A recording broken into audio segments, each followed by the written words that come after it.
Hello, আসসালামু আলাইকুম। সবাই কেমন আছেন? আশা করছি সবাই খুব ভালো আছেন। আজকে আমরা নাম্বারের আরও কিছু ম্যাথ সলভ করব। সো আমরা ফার্স্ট ম্যাথটা দেখি, সেই ম্যাথটা কি বলছে।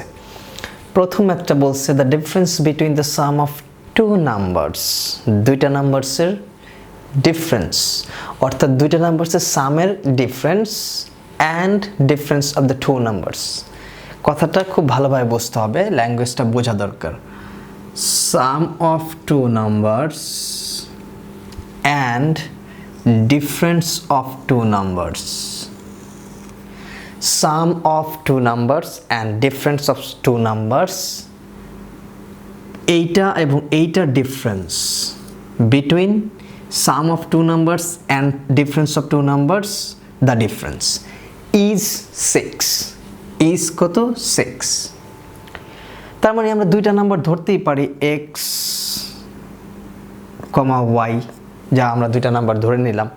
এবার আমরা কি করতে পারি? সাম অফ টু নাম্বারস, তার মানে এক্স প্লাস ওয়াই সাম, তাই না? তারপর বলছে difference of two numbers, X minus Y. বলছে sum of two numbers, difference of two numbers between the difference, অর্থাৎ ডিফারেন্স ইকুয়াল টু 6। দুইটা নাম্বার যোগফল, দুইটা নাম্বার বিয়োগফলের বিয়োগ ইকুয়াল টু 6। ফার্স্ট কন্ডিশনে বা ফার্স্ট স্টেটমেন্টে আমাদের এই কথাটাই বলছে। এইবার আমরা দেখব সেকেন্ড স্টেটমেন্টে কি বলল। বলছে find the larger of the two numbers, এই দুইটা নাম্বারের মধ্যে কোনটা সবচেয়ে বড় সেটা খুঁজতে বলছে। সেই সাথে বলে দিছে ইফ দেয়ার প্রোডাক্ট ইজ 15, যদি তাদের প্রোডাক্ট কত হয়, অর্থাৎ তাদের গুণফল যদি 15 হয়, তাহলে বড় নাম্বারটা বের করো। তার মানে এক্স ওয়াই এর গুণফল কত? 15, তাই না? এবার আমরা এটা কি করতে পারি? X plus y minus x minus y সমান সমান 6। তার মানে মাইনাস এক্স প্লাস এক্স চলে যায়, থাকে কি? এটা প্লাস হবে, থাকে হচ্ছে twice y equal 6। So y সমান সমান 3। তার মানে আমরা একটার মান পেয়ে গেলাম, ওয়াইয়ের মান 3। তাহলে x ইন্টু 3 সমান সমান 15।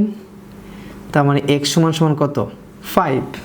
আরেকটার মান হচ্ছে 5, তাই না? তার মানে বলছে লার্জার ওয়ান, অর্থাৎ সবচেয়ে বড় কোনটা? তার মানে 5 বড়, 3 থেকে অবশ্যই 5 বড়। তার মানে আমাদের অ্যান্সার হচ্ছে 5। ম্যাথস সবসময় ইজি ওয়েতে করাটা খুবই গুরুত্বপূর্ণ। আমরা সবসময় ম্যাথসকে সহজভাবে চিন্তা করব। এই ম্যাথটা আমরা আরও একভাবে করতে পারতাম, যেটা খুবই টাফ। যেমন আমরা টাফ বলতে কি, আমাদের একটু ডিফারেন্ট ওয়ে হতো। যেমন আমরা একটা নাম্বার এক্স আর একটা নাম্বার 15/x, এইভাবে ধরেও আমরা এই ম্যাথটা সলভ করতে পারতাম, বাট সেটার ক্যালকুলেশন অনেক বড় হতো এবং আরও ঝামেলা হতো। তাই সবসময় আমরা ম্যাথ কী করব? ইজি ওয়েতে চিন্তা করব। আমরা দুইটা নাম্বার যোগ বিয়োগ করে এর ডিফারেন্স করে গুণ করে খুব সহজে ম্যাথটা সলভ করে ফেলছি কিন্তু। সো এইরকম ইজি ওয়েতে ম্যাথস চিন্তা করার নামই হচ্ছে আরেক ধরনের ক্যাপাবিলিটি বা অ্যাবিলিটি, ম্যাথসে এক্সপার্ট হওয়ার। এবার আমরা নেক্সট ম্যাথটা দেখি। বলছে a trader purchased some pens for taka 120, অর্থাৎ একজন বিজনেসম্যান অথবা একজন ট্রেডার, সে কিছু কলম কিনছে কত টাকা দিয়ে? 120 টাকা দিয়ে। If the price of each pen were taka 3 less, যদি প্রত্যেকটা পেনের প্রাইস যদি 3 টাকা কম হতো, he would have got 2 more pens, তাহলে সে আরও 2টা বেশি পেন পেত। How many pens did he buy, সে কতগুলা পেন কিনেছিল? ম্যাথটা একটু ভালোভাবে খেয়াল করতে হবে। কি বলছে ফার্স্টে? বলছে যে ইয়েস, আমি কিছু কলম কিনছি যার মূল্য ছিল 120 টাকা। কয়টা কলম কিনছি সেটা কিন্তু আমি বলি নাই, বা জাস্ট আমি বলে দিচ্ছি 120 টাকার কিছু কলম কিনেছি। এখন তারপরে বলছে যদি এই 120 টাকার জায়গায় কলমের মূল্য যদি 3 টাকা কম হতো, তার মানে যদি 117 টাকা হতো, তাহলে আমি আরও যেই পরিমাণ কলম কিনেছিলাম তার থেকে আরও 2টা বেশি কলম বেশি পেতাম, আরও 2টা বেশি কলম পেতাম। এই কথাটাই বলছে। তার মানে আমরা কি করব? আমরা ফার্স্টে ধরে নেব যে how many pens did he buy, কতগুলা পেন সে কিনছে আমরা জানি না, ধরলাম আমরা এক্স পরিমাণ পেন সে কিনেছে, তার মানে সে এক্সটা পেন কিনেছে।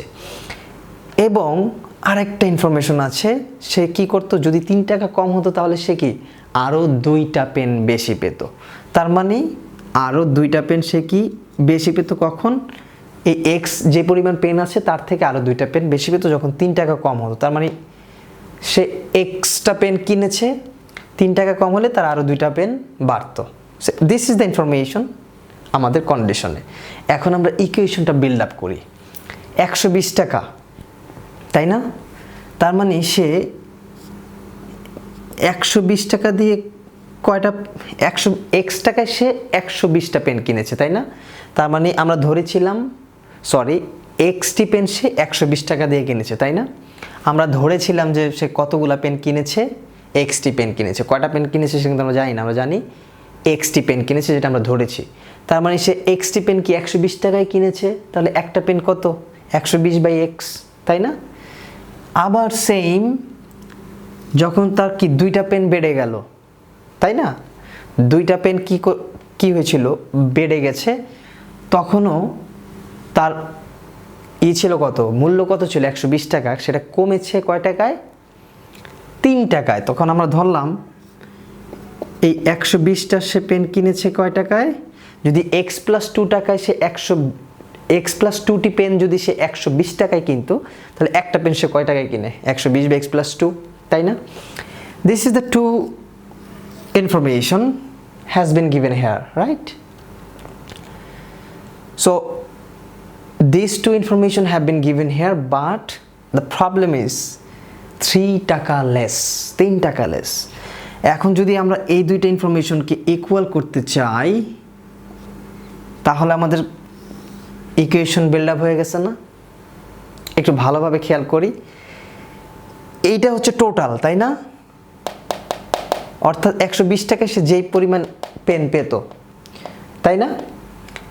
আর পরেরটা হচ্ছে যদি সে 3 টাকা কম পেত, এই 3 টাকা কখন, এই পুরোটা থেকে যদি সে এইটা বাদ দিয়ে দেয়, তাহলে কি এই 3 টাকার সমান হয় না? একটু ভালোভাবে খেয়াল করতে হবে। 3 টাকা কখন লেস হবে, যখন সে এই অংশটা, এই পুরাটা থেকে যখন সে এই অংশটা বাদ দিবে, তখনই সে কি 3 টাকার সমান হবে।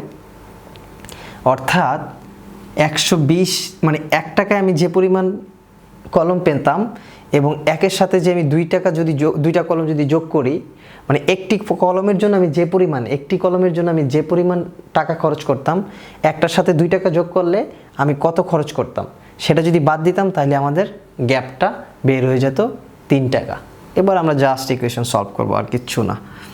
x × x+2, সো কমন গেলে 120x + 240 minus 120x = 3।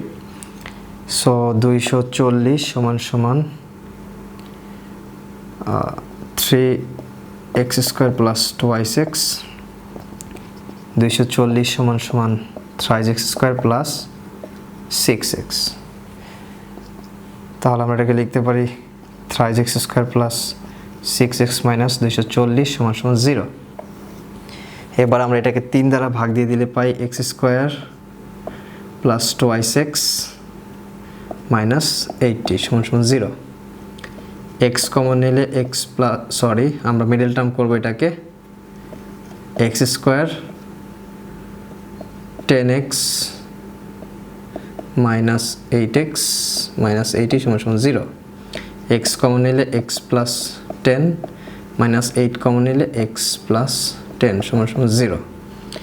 x - 8 x + 10 = 0।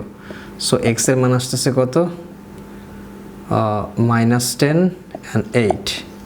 So আমাদের রেজাল্ট হচ্ছে 8। সে কয়টা পেন কিনেছিল, 8টা পেন কিনেছিল। সো 8টা পেন কেনার কারণে তার মূল্য হয়েছিল 120 টাকা। 3 টাকা লেস হইলে যেটা হয় সেটা হবে আমাদের অ্যান্সার। এই হচ্ছে আমাদের এই ম্যাথটার সমাধান। এই ম্যাথটা চাইলে আমরা অন্যভাবে করতে পারতাম, this is the easiest way. এখন আমরা যদি অন্য একটা ভাবে করতাম এই ম্যাথটা, সেটা কি করতাম,